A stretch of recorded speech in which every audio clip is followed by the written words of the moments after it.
And then we also have a component of let students watch clips and listen to the opera music at the beginning of each class. So teach them how to appreciate this kind of traditional Chinese opera style of theater.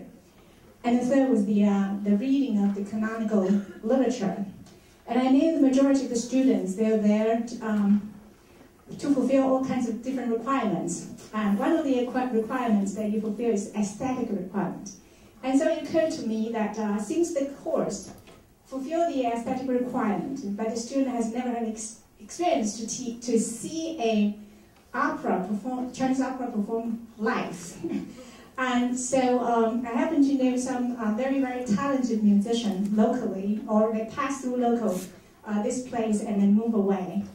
And and I found, if they need someone to put together a Kun opera, kind of put up a show and force them to put together a Kun opera program. And that's what I did. I contacted the person in charge and said, hey, you have several excellent musicians and singers, right? They know not only the Suzhou Pingtan, but they also know the Suzhou Ballet, they also know theater very well. And there would be a great chance to put together these Kun opera performances to kind of give a rare opportunity for the student on campus and also the people in the community to see the Kun opera performance. And they are committed to it. And so then I submitted a proposal to the USC's Performance Special Activity Funds to fund this event, so they can make their initial grouping of this Kun opera group. And they successfully put together the group, and so now it's ready. If anyone is interested to invite them for performance, the group is ready to do all kinds of performance for you, and this will be their kind of a initial introduction to the local area of this particular wonderful group. And the UNC gave me the funds and then make this event possible. And so the Chinese theater students are required to attend this event. So kind of a part of their aesthetic experience. And so that's why we have a wonderful opportunity here today to see this. And the reason that I chose Kun opera rather than more popular Peking opera, because I believe a lot of students probably have a lot of chance when they go to China. They have a lot of opportunity to see Peking opera performance, or even on YouTube. You can see a lot of acrobatic YouTube clips, right? And the Kun opera actually is a very, very quiet genre. It kind of requires very sophisticated taste to sit through an area that lasts for 10 minutes. So I think that's a good time to force the student who basically kind of get used to a song is 2 minutes to kind of sit through these very, very long area and then kind of very, very long language, sophisticated music. So I think the Kun opera probably is a good chance to kind of testing students' aesthetic ability. And the other thing is the play, the majority of the play we're reading basically was composed during the late Ming dynasty, which is the height of the Kun opera. The late Ming basically is the mid-16th to the mid-17th century. And the Kun opera, now we're coming to the main topic of our today's performance. The Kun opera as a theatrical genre originally was a local theatrical genre in the Wu area, which is Suzhou area. So they originally were sung in the Wu dialect. Right? And during the 16th century, there was a great musician called Wei Liangfu came along, improved that by adding instruments and fine-tuning the melody of this theatrical genre, and improved. It became the Kun music, and the local troops they adopted it for performance. And then because this improved Kun music is very languid, very peaceful, and very melodic and beautiful. So it attracted the literati playwright's attention. So Liang Chenyu composed the very first literati play composed to the tune of Kun opera. And so that the play is called the Wan Sha Ji, which is the story of silk washing. And after the play was written, it became an instant hit. It became very, very popular. Right? And so they attracted other playwrights also starting to compose their plays to fit the Kun opera tune. So it became almost like a national theater genre. The Kun opera suddenly it was no longer a regional theatrical genre anymore. And the popularity of the Kun opera lasted until 18th century. And unfortunately, because of the popularity, during the emperor's celebration, they invited the 4 very famous troops from the southern area to visit Beijing. And because the infusion of this wonderful genre to the Peking opera, so the Peking opera also engaged in kind of reform. And then after the reform to Peking opera, the Peking opera became gradually, in the Qing dynasty, became the popular national genre. Up until 20th century, Peking opera became a sensational the theatrical genre, which is produced Mei Lanfang and Chen Yanzhou, those great performers. And the Kun opera, unfortunately, after the dominance of the Peking opera, it kind of faded into as a regional genre again. Right? And a lot of performances was suspended, no longer performed anymore, except in the southern region, especially in the Suzhou region. Right? And in 20th century, especially in 2001, the Kun opera was selected as one of our World Heritage. So it's not just Chinese heritage anymore. It is a World Heritage now. And so there's a lot of Kun opera performance now.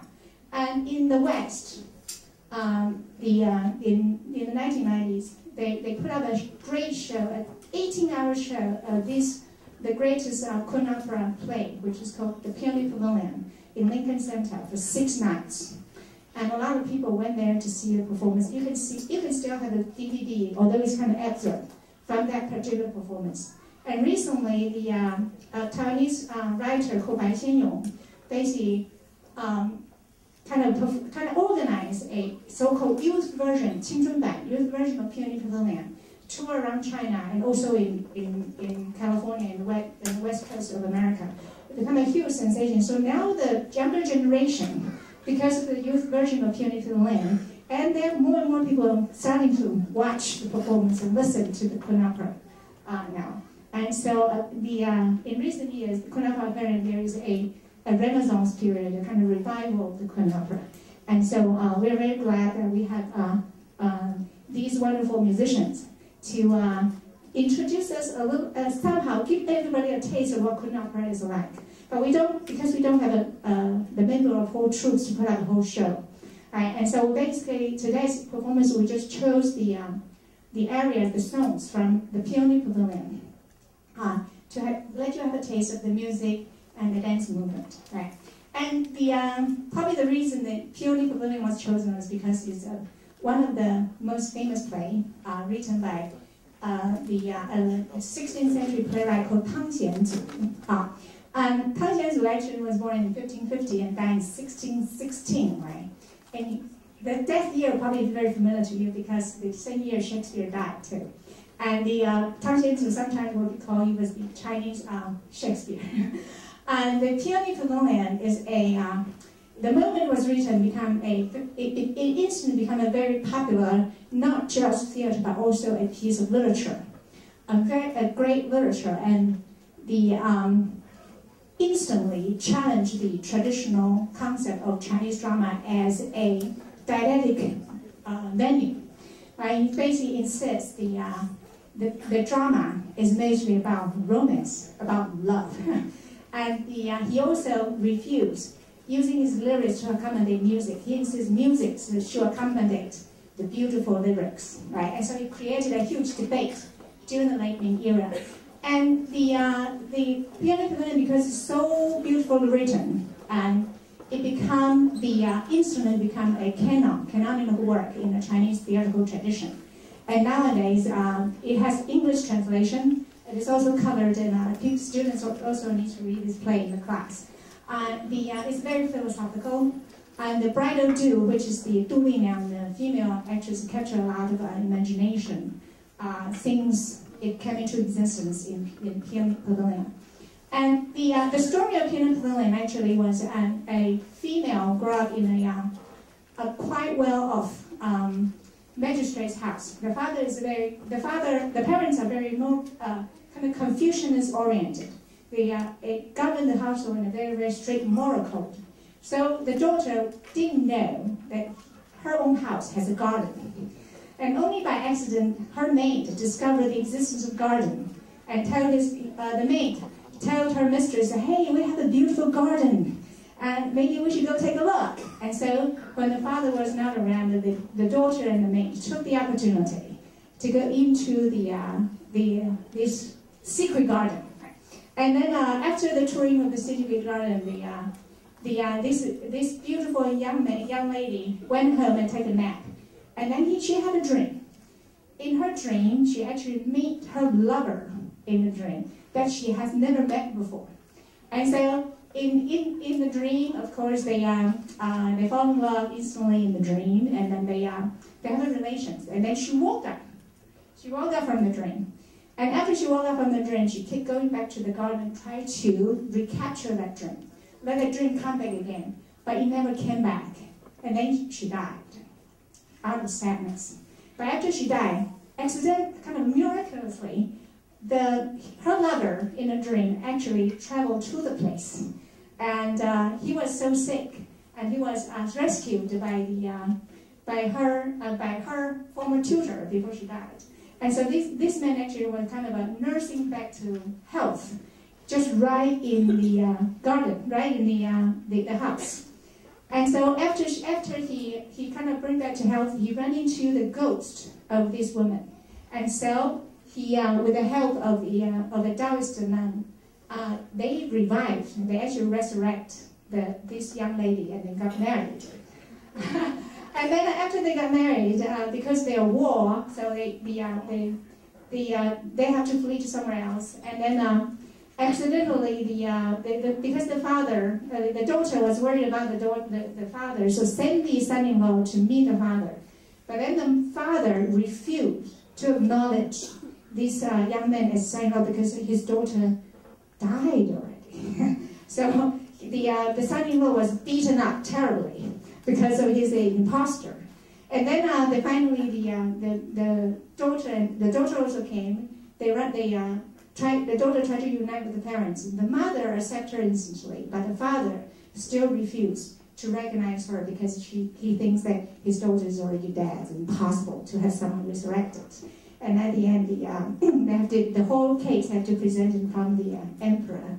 And when the emperor heard about the whole story and thinking, okay, this woman has made the case that she come back to life. So the emperor ordered the father has to reunited with the daughter and the son-in-law. So that's the whole story. But we are not performing the whole story because it's 18 hours. We don't have 18 hours today. And so we are going to perform the aria just chosen from one scene. That scene is called the Touring the Garden and Long Ming Dream. Basically, the scene she tours the garden, and afterward she has a dream. Right? So, and that is probably the most famous scene in all of Kunal history. And so we will have the area selected from that particular scene. And that scene, if you see it from full length, it will be 2 hours. And, and so we'll just have the song part, right? And before we have the performance, we're going to introduce the band to come in.